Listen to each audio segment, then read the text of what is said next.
आत्मसम्मान का अर्थ अहंकार नहीं है। अहंकार कहता है मैं सबसे बड़ा हूं, लेकिन आत्मसम्मान कहता है मैं भी उतना ही मूल्यवान हूं जितना कोई और।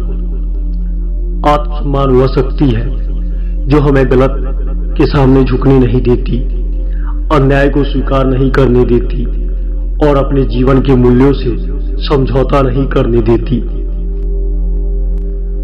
मनुष्य अपना आत्मसम्मान क्यों खो देता है? अक्सर लोग प्रेम के लिए, रिश्तों के लिए, पैसे के लिए, नौकरी के लिए, समाज की स्वीकृति के लिए अपना आत्मसम्मान गिरा देते हैं। कुछ लोग कहते हैं लोग क्या कहेंगे, और इसी डर में वे अपनी आत्मा की आवाज को दबा देते हैं। याद रखिए, दुनिया का सबसे बड़ा कारागार लोगों की राय है। जब आप अपनी सच्चाई को छोड़कर दूसरों को खुश करने लगते हैं, उसी दिन आपका आत्मसम्मान कमजोर होने लगता है। महाभारत से सबसे बड़ा सबक, महाभारत में द्रौपदी का चीरहरण केवल एक स्त्री का अपमान नहीं था, वह आत्मसम्मान पर आक्रमण था। जब सभा में सभी मौन थे, तब द्रौपदी ने प्रश्न किया, धर्म कहां है? क्योंकि आत्मसम्मान हमेशा अन्याय से प्रश्न करता है। पांडवों ने अपना राज्य खोया, वनवास सहा, कठिनाइयां झेली, लेकिन अंत में युद्ध इसलिए हुआ क्योंकि आत्मसम्मान को बार बार कुचला गया था। कई बार शांति अच्छी होती है, लेकिन यदि शांति के नाम पर आत्मसम्मान का गला घोटा जाए तो अकायरता बन जाती है। भगवान श्री कृष्ण ने अर्जुन से कहा, अन्याय को सहना भी पाप है। जब बात आत्मसम्मान की हो, तब मौन रहना हमेशा आध्यात्मिकता नहीं होती। कभी कभी धर्म के लिए खड़ा होना ही सच्ची आध्यात्मिकता है। आत्मसम्मान और अहंकार में अंतर। बहुत लोग भ्रमित हो जाते हैं। वे सोचते हैं कि आत्मसम्मान का अर्थ है हर बात पर गुस्सा करना। नहीं, आत्मसम्मान शांत होता है, अहंकार चिल्लाता है। आत्मसम्मान कहता है मैं स्वयं का सम्मान करता हूं, अहंकार कहता है सब मेरा सम्मान करे। आत्मसम्मान विनम्र बनाता है, अहंकार अंधा बना देता है। यदि कोई आपको बार बार अपमानित करे, जीवन में कुछ लोग ऐसे मिलेंगे जो आपकी अच्छाई का फायदा उठाएंगे। वे आपकी चुप्पी को कमजोरी समझेंगे, आपके धैर्य को आपका डर समझेंगे, आपकी विनम्रता को आपकी मजबूरी समझेंगे। ऐसे समय में स्वयं से पूछिए, क्या मैं शांति के लिए झुक रहा हूं या डर के कारण? यदि आपका झुकना आपके आत्मसम्मान को तोड़ रहा है, तो वह रुक जाना चाहिए। भगवान शिव अत्यंत शांत है, लेकिन जब सती का अपमान हुआ, तब वही शिव रुद्र बन गए। यह हमें सिखाता है करुणा रखो, लेकिन अपने आत्मसम्मान को कभी मत बेचो। क्षमा करो, लेकिन अपमान को अपना भाग्य मत मानो। समाज का सबसे बड़ा रोग, आज लोग दूसरों की स्वीकृति पर जी रहे हैं। सोशल मीडिया पर लोग लाइक्स के लिए अपनी पहचान बदल रहे हैं। वे स्वयं को भूलते जा रहे हैं। धीरे धीरे मनुष्य बाहर से सुंदर और भीतर से खाली होता जा रहा है। जिस दिन मनुष्य स्वयं की नजरों में गिर जाता है, उसी दिन उसका आत्मसम्मान मरने लगता है। आत्मसम्मान का संबंध आत्मा से है। आध्यात्मिक दृष्टि से देखें तो आत्मसम्मान का अर्थ है अपनी आत्मा की गरिमा को समझना।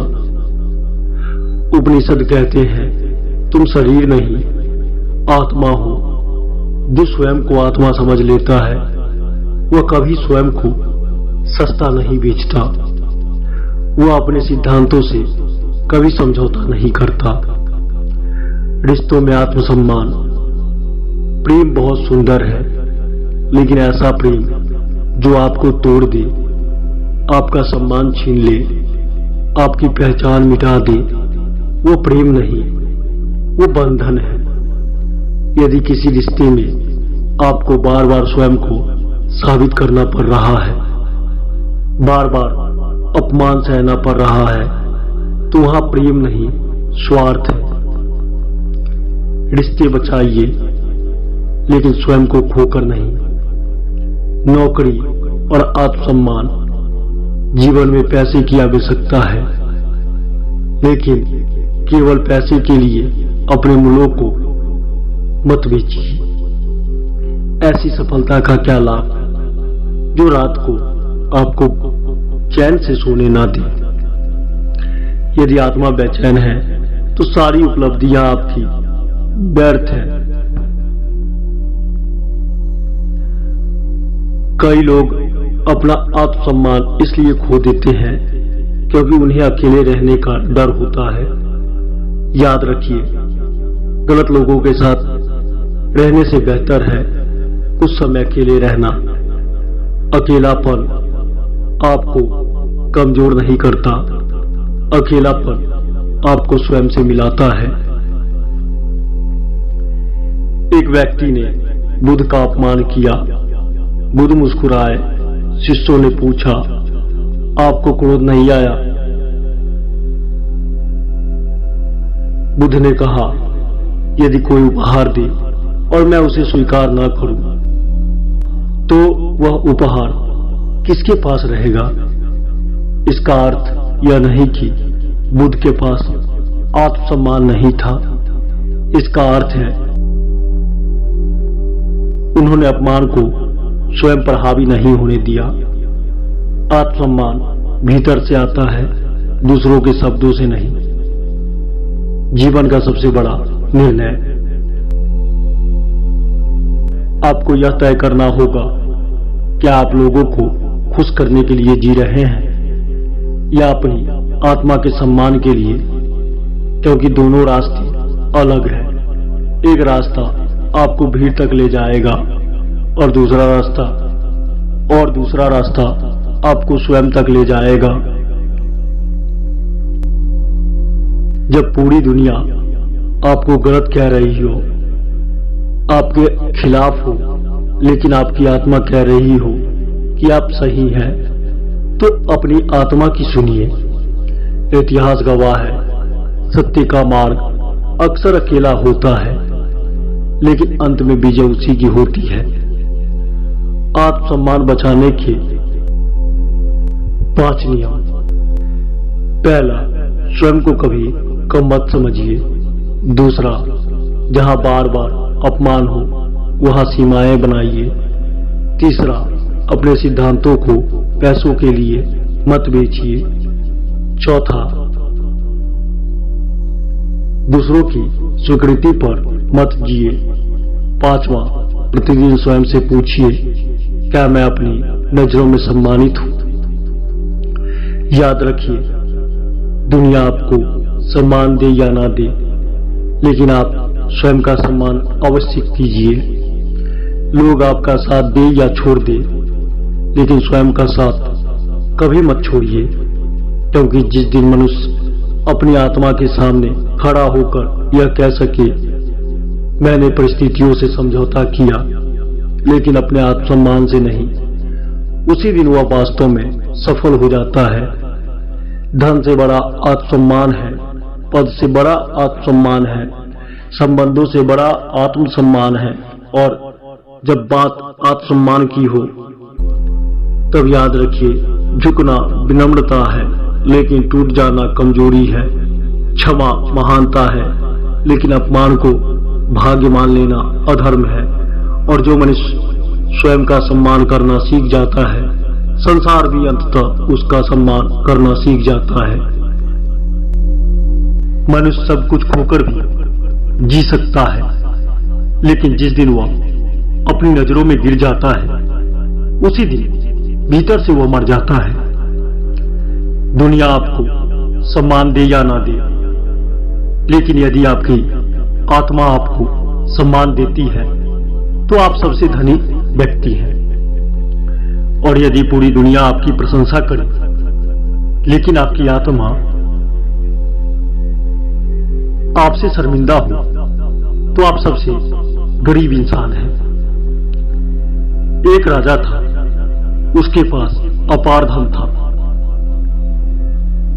एक दिन उसने अपने गुरु से पूछा, गुरुदेव, मेरे पास सब कुछ है, फिर भी मैं भीतर से बेचैन क्यों हूं? गुरु ने कहा, क्योंकि तुमने दुनिया जीत ली है लेकिन स्वयं को हार गए हो। राजा ने पूछा, स्वयं को हारने का क्या अर्थ है? गुरुजी बोले, जब इंसान अपने सिद्धांत बेच देता है, अपने सत्य को दबा देता है, केवल लोगों को खुश करने के लिए जीने लगता है, तब वो स्वयं को हार जाता है। आज दुनिया में करोड़ों लोग इसी हार के साथ जी रहे हैं। आत्मसम्मान क्या है? आत्मसम्मान का अर्थ घमंड नहीं होता। घमंड कहता है मैं सर्वश्रेष्ठ हूं। आत्मसम्मान कहता है मैं भी ईश्वर की एक सुंदर रचना हूं। घमंड दूसरों को छोटा करता है, आत्मसम्मान स्वयं को गिरने नहीं देता। लोग अपना आत्मसम्मान क्यों खो देते हैं? क्योंकि उन्हें खोने का डर होता है। किसी को रिश्ते खोने का डर है, किसी को नौकरी खोने का डर है, किसी को समाज खोने का डर है, किसी को अकेले होने का डर है। लेकिन याद रखिए, जो डर के कारण झुकता है वह धीरे धीरे टूटने लगता है। एक बाज आकाश में उड़ रहा था, कुछ कौए उसके पीछे डर गए, वे उसे चोंच मारने लगे, लेकिन बाज उनसे लड़ने नहीं लगा। वह बस ऊंचा उड़ता गया। जितना ऊपर गया, कौए उतने नीचे छूटते गए। जीवन भी ऐसा ही है। कुछ लोग आपको नीचा दिखाएंगे, आपको अपमानित करेंगे, लेकिन हर अपमान का जवाब लड़ाई नहीं होता। कभी कभी उत्तर केवल इतना होता है, खुद को इतना ऊंचा उठा लो कि छोटी सोच वाले लोग आप तक पहुंच ही न सके। आत्मसम्मान और मौन। कई लोग सोचते हैं कि चुप रहना कमजोरी नहीं। कभी कभी मौन सबसे बड़ा उत्तर होता है। लेकिन यदि आपका मौन आपके आत्मसम्मान को कुचल रहा है तो वह मौन नहीं, डर है। सच्चा आध्यात्मिक व्यक्ति विनम्र होता है लेकिन कायर नहीं। एक संत की कथा। एक संत नदी किनारे बैठे थे। एक व्यक्ति आया और उन्हें अपशब्द कहने लगा। संत मुस्कुराते रहे। घंटों बाद वह व्यक्ति थक गया। उसने पूछा, आपको क्रोध क्यों नहीं आया? संत ने कहा, तुम जो दे रहे थे मैंने उसे स्वीकार ही नहीं किया। याद रखिए, दूसरों का अपमान तभी आपको चोट पहुंचाता है जब आप उसे स्वीकार कर लेते हैं। लेकिन इसका अर्थ यह नहीं कि आप हर न्याय सहते रहें। यदि कोई बार बार आपके सम्मान को कुचल रहा है तो वहां सीमाएं बनाना भी आध्यात्मिकता है। ईश्वर ने आपको केवल सहने के लिए नहीं बनाया, उन्होंने आपको गरिमा के साथ जीने के लिए बनाया है। बहुत लोग प्रेम के नाम पर स्वयं को मिटा देते हैं। किसी को खोने के डर से अपना अस्तित्व खो देते हैं। लेकिन जो रिश्ता आपका सम्मान नहीं कर सकता वो आपका भविष्य भी नहीं बना सकता। जहां हर दिन अपमान मिले वहां प्रेम नहीं स्वार्थ है। एक दीपक ने सूरज से पूछा, मैं तुम्हारी तरह क्यों नहीं चमक सकता? सूरज मुस्कुराया और बोला, तुम्हें सूरज बनने की आवश्यकता नहीं है, तुम दीपक होकर भी अंधकार मिटा सकते हो। समस्या यह है कि हम स्वयं की तुलना दूसरों से करते हैं। तुलना आत्मसम्मान को कमजोर कर देती है। हर आत्मा अद्वितीय है। संसार का सबसे बड़ा रोग लोग क्या कहेंगे। कितने लोग अपने सपने छोड़ देते हैं क्योंकि लोग हंसेंगे। कितने लोग अपनी सच्चाई छिपा लेते हैं क्योंकि समाज क्या सोचेगा। लेकिन इतिहास गवाह है, दुनिया पहले हंसती है, फिर विरोध करती है और अंत में उसी व्यक्ति की प्रशंसा करती है। एक मूर्तिकार पत्थर पर हथौड़ा मार रहा था। लोग हंस रहे थे। सैकड़ों चोटों के बाद पत्थर टूट गया। लोग बोले, आखिर टूटने कमाल कर दिया। मूर्तिकार मुस्कुराया और बोला, नहीं, यह उन सभी चोटों का परिणाम था। जीवन में भी आत्मसम्मान एक दिन में नहीं बनता। हर संघर्ष, हर अस्वीकार, हर अपमान आपको मजबूत बनाता है। आध्यात्मिक दृष्टि, आप केवल शरीर नहीं है, आप केवल नाम नहीं है, आप केवल पद नहीं है, आप एक चेतना है। आप ईश्वर का अंश हैं और जो स्वयं को ईश्वर का अंश मान लेता है वह स्वयं को कभी सस्ता नहीं बेचता। अकेले होने से मत डरिए। कभी कभी ईश्वर भीड़ से निकालकर आपको स्वयं से मिलाते हैं। कई बार अकेलापन सजा नहीं साधना होता है। स्वयं से एक प्रश्न पूछिए, क्या मैं दूसरों को खुश करने के लिए जी रहा हूँ? क्या मैं हर दिन अपने सिद्धांतों से समझौता कर रहा हूँ? क्या मैं अपनी आत्मा की आवाज को दबा रहा हूँ? यदि उत्तर हाँ है तो रुक जाइए। जीवन की दिशा बदलने का समय आ गया है। दुनिया आपका उपयोग करेगी जब तक आप झुकते रहेंगे। लोग आपको झुकाते रहेंगे, लेकिन जिस दिन आप स्वयं का सम्मान करना सीख जाते हैं उसी दिन दुनिया भी आपका सम्मान करना सीख जाती है। दूसरों के नजर में उठने से पहले खुद के नजरों में उठना होगा। स्वयं की तुलना किसी से मत करो। गलत बात पर विनम्रता से न कहना सीखो। अपनी आत्मा की आवाज सुनो। ऐसे लोगों से दूर रहो जो आपका सम्मान नहीं करते। प्रतिदिन आईने में देखकर स्वयं से कहो, मैं ईश्वर की वह सुंदर रचना हूं। मेरा जीवन बहुत मूल्यवान है। जब बात आत्मसम्मान की हो तो अकेले चलना पड़े चलिए। लोग छोड़ दे जाने दीजिए। दुनिया विरोध करे करने दीजिए, लेकिन स्वयं की नजरों में मत गिरिए। क्योंकि जिस दिन आप स्वयं का सम्मान खो देते हैं उसी दिन दुनिया की सारी जीत भी हार बन जाती है। और जिस दिन आप स्वयं की नजरों में खड़े हो जाते हैं उसी दिन सारी हार भी जीत में बदल जाती है। सिर झुकाना संस्कार है, लेकिन आत्मा को झुका देना कमजोरी है। क्षमा करना महानता है, लेकिन अपमान को नियमित मान लेना अधर्म है। दुनिया आपको कितना सम्मान देती है, इससे बड़ा प्रश्न यह है, क्या आप स्वयं का सम्मान करते हैं?